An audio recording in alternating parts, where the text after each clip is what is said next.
ठीक करने चाह रहे हैं आप? बूचड़खाने में हिंदू मुस्लिम कहाँ से आ गया?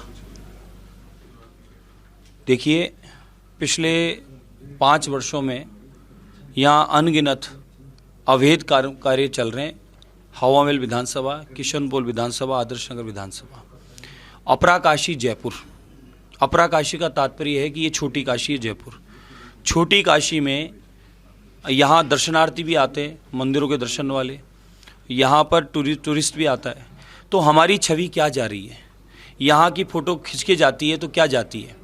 हर एक चौराहे पर ट्रकों के ट्रक कचरे का ढेर, हर एक चौराहे पर 20-50 सांड और श्वान कुत्ते वो बैठे होते हैं। जैसे वहाँ से कोई पैदल गुजरता है उस पर वो अटैक करते हैं, स्कूल के बच्चों पर करते हैं। आप पूरी गली मोहल्ले शहर के किसी जगह चले जाओ, आपको रोड के ऊपर नॉनवेज बेचता हुआ मिलेगा। वो वहीं काटेगा, वही बेचेगा, कोई बिरयानी के नाम पे, कोई सफ़ेद के नाम पे, कोई लाल के नाम पे। अब पता चला कि सफ़ेद का मतलब गाय का मांस भी बेचा जाता है। इसकी जांच होनी चाहिए और अवैध जितने भी बिना लाइसेंस के काम कर रहे हैं उनकी जांच होनी चाहिए। हमने शिकायत आने पर जाके मौके पे देखा, पूरे क्षेत्र में 40-40 फीट 50-50 फीट कब्जा करके और पूरे रोड पर काट रहे हैं, वहीं बेच रहे हैं, वहीं बना रहे हैं और गंदगी का बुरा हाल है। तो आप सोचो, बीमारी भी पैदा कर रहे हैं वो। और टूरिस्टों के माध्यम से विदेश में हमारी छवि क्या जा रही है, पूरी दुनिया में क्या छवि जा रही है? जयपुर की, अपराकाशी की। टूरिस्ट खत्म हो गया। टूरिस्ट यहाँ होटल व्यवसाय वाले बैठे हैं, टूरिस्ट आना बंद हो गया बिल्कुल। यहाँ यह हालत कर दी। और यहाँ पर व्यापारी का व्यापार खत्म हो गया, व्यापारी बाहर जा रहा है। यहाँ का हिंदू सनातनी पलायन कर रहा है, कॉलोनी खाली हो गया। मौके पे चलो हमारे साथ, हम गलत हैं तो हमारे कपड़े फड़वा दो आप, अगर हम गलत हैं झूठे हैं तो। और लाइसेंस है उनके पास तो फिर हमारे पे आरोप लगा दो। लाइसेंस नहीं है किसी के पास भी। आज मौके पे अधिकारी थे, हम थे, मीडिया थी, लाइव था, किसी के पास लाइसेंस नहीं मिला। बिना लाइसेंस के नालों के ऊपर, रोड के ऊपर कब्जा करके अवैध जो व्यवसाय कर रहे हैं उनके लिए हमारे पहले भी कथन था, आज भी है। हम कोई हिंदू मुस्लिम नहीं कर रहे। 2.5 लाख मतदाता, हमें कितने दिए उससे फर्क नहीं है। ये 2.5 लाख मतदाता, हवामेल विधानसभा पूरी हमारी है। हिंदू मुस्लिम सिख ईसाई सब हम आपस में भाई भाई, हम सारा परिवार हैं। और परिवार मिलकर इस क्षेत्र की स्थिति को सुधारना चाहता है, विकास करना चाहता है। और जो पर्यटन का और के कई यहाँ व्यापार के और कई समस्याएं उत्पन्न हो गई है, उसको वापस हम लोग लाना चाहते हैं। पलायन का मुद्दा है वो भी खत्म हो जाए, यहाँ लोग रहने लग जाएं। हमारे प्राचीन मंदिर आश्रमों को तोड़ा गया, मूर्तियों को खंडित किया गया, उन्हें पुनः स्थापित करना चाहते हैं, मंदिर को बनवाना चाहते हैं, सेवा पूजा कराना चाहते हैं। हम तो माहौल ठीक करना चाहते हैं, आपस में प्रेम भाईचारा अच्छा सा हो वो चाहते हैं। अब ये अवैध जो काम है उनको तकलीफ है तो उस पर हम क्या कर सकते हैं?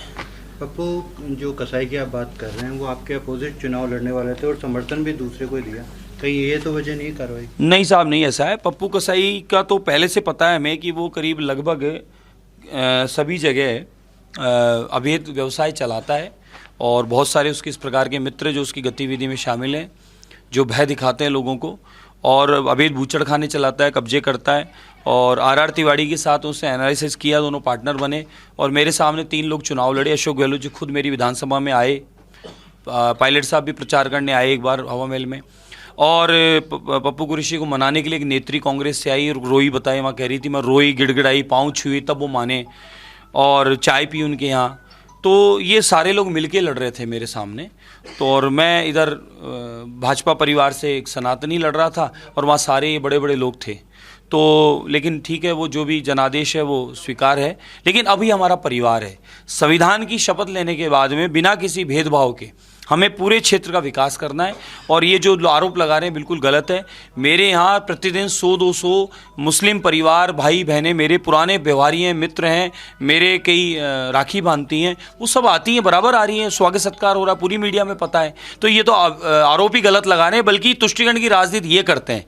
यहाँ पर एक जिहादी के द्वारा कन्हैयालाल की हत्या होती है, यहाँ 5 लाख देते हैं और वहाँ आपस में कोई लड़ पड़ते हैं तो 50 लाख देते हैं। तो ये लोग माहौल ख़राब कर रहे हैं। हम तो कह रहे हैं वहाँ गंदगी है, देखो आप, बीमारी का कारण वहाँ पर रोड पे अवैध कब्जा है, जिसकी वजह से आने जाने को दिक्कत, टूरिस्टों को समस्या, और हमारे यहाँ की छवि खराब हो रही। दूसरा, बिना लाइसेंस के वो क्या बेच रहा है, नियम अनुरूप वो काम करे, हमें क्या आपत्ति है साहब। दूसरा, रोड पे खोल के नहीं बेच सकता है। हमारे यहाँ इस पूरी विधानसभा में घूम के देख लो, रोड पे ओपन में बेच रहे हैं, दुकान सजा के। ये कानूनन मना है, आप रोड पे इस तरीके से नहीं बेच सकते। आप रामगंज में चले जाओ, आप यहाँ मेरे हवा महल विधानसभा में आओ, आप किशन पोल सिविल लाइन में चले जाओ, सब जगह रोड पे ओपन में खुले में बेच रहे हैं ये। उसकी दुर्गंध भी आती है, उसकी धुआं भी आती है, आने जाने वालों को नहीं चाहते उसको देखना पड़ता है। ये शुरू से नियम है, कानून है इसका कि आप ढक के कुछ भी अंदर आप बेचते हो करते हो तो किसी को आपत्ति नहीं है। ये ओपन में जिस तरीके से बेच रहे हैं उस पर हमें आपत्ति है। हमने अधिकारियों को आज बता दिया, एक दो जगह गए थे तो वहाँ पर पत्थरबाजी की, उन्होंने नारे वारे लगाए तो हम वापस आ गए वहाँ से। हम माहौल नहीं बिगाड़ना चाहते हैं। हवा महल से आप जीत कर आए, लेकिन किशन पोल की आप बात कर रहे हैं और रामगंज की बात कर रहे हैं, तो आदर्श नगर और किशन पोल दो अलग अलग है। और वहाँ से देखिए, परकोटा हमारा पूरा, सुनिए, ये पूरा राजस्थान हमारा परिवार है। परकोटे की जिम्मेदारी हम सबकी है और परकोटे में कहीं भी आप देखेंगे टूरिस्टों का आना जाना, व्यापार का सब खत्म हो रहा है। परकोटे से तेज गति से लोग पलायन कर रहे हैं। तो ये सारी विधानसभाओं की जिम्मेदारी हम सबकी है और हम सब आपस में मिलकर समस्याओं का समाधान करेंगे भी। और जिस प्रकार के अवैध कारोबार हो रहे हैं उनको भय है तो भय रहे, अच्छी बात है, वो तो नहीं होने देंगे। आपको लगता है वो सपोर्ट करेंगे दोनों मुस्लिम कैंडिडेट? हाँ, क्यों नहीं करें, करना चाहिए उन्हें, अच्छे काम में तो करना चाहिए। वो नहीं करेंगे तो हमारे कैंडिडेट खड़े हुए थे उसको हम एमएलए ही मानते हैं, उनको विधायक ही मानते हैं, हमारे जो खड़े हुए थे उनके साथ मिलकर हम काम करेंगे। इसके अलावा एक चर्चा चल रही है कि बाबा बालकनाथ सीएम हो सकते हैं, तो मुझे तो नहीं आई साहब, अभी तक पता नहीं।